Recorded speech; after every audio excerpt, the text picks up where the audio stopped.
دوجار شاسوار دۆڕا و مڵکەکانی دەفرۆشرێن. وەزارەتی دارایی دەڵێت گەر حەستان لێ وەرن بیان کڕن. شاسوار مڵکەکانی چی لێ کردووە؟ گەورە قەرزارەکەی حکومەتی هەرێم دوجار کەیسەکەی دۆڕاند و دەست بەسەر مڵکەکانی داگیرا و وەزارەتی داراییش دەڵێت گەر حەستان لێتی وەرن بیان کڕن.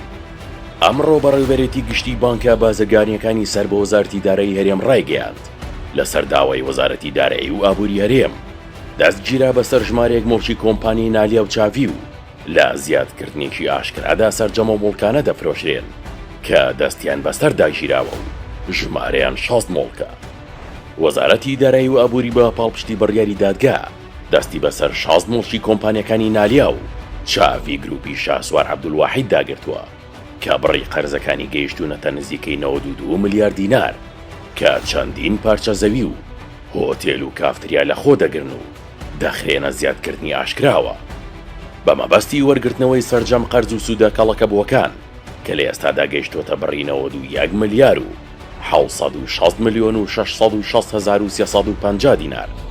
وەزارەتی دارایی و ئابووری ڕایگەیاندووە کە ئەم هەنگاوە دوای بردنەوەی دۆسیێکی یاسایی دێت لە ساڵی 2021دا سەرەتا 4 پارچە زەوی بۆ فرۆشتن دیاریکران، بەڵام دواتر دەرکەوت کە بۆ سەوزایی و خزمەتگوزاری تەرخان کراون و ناتوانرێت بفرۆشرێن.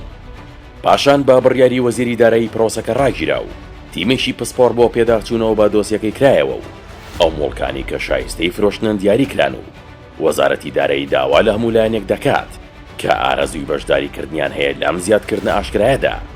دوای بڵاوبوونەوەی ئاگاداریەکە لە ڕۆژنامەی فەرمی ڕێکارە یاسایی و کاریگەڕەکان جێبەجێ بکەن و بەشداری لە پرۆسەکەدا بکەن و مڵکەکان بکڕن.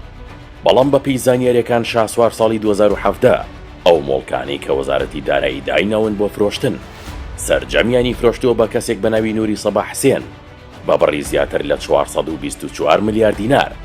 لە ئێستاشدا شاسوار عەبدولواحید لە زیندانە و دادگای سلەیمانی سێم مانگا بڕیاری دەستگیرکردنی بۆ دەرکرد و لەو نووسراوی دادگادا هاتووە تۆمەتبار شاسوار عەبدولواحید بە غیابی سزای بەندکردن بۆ ماوەی 6 مانگ پاڵپشت بە مادەی 431 لا یاسای سزادانی عێراقی ژمارە 111 ساڵی 1969 هەموارکراو سزا دراوە و سکاڵایەکی دیکەشی لەسەر پشکەکانی چاویلاند لەسەر تۆمار کراوە.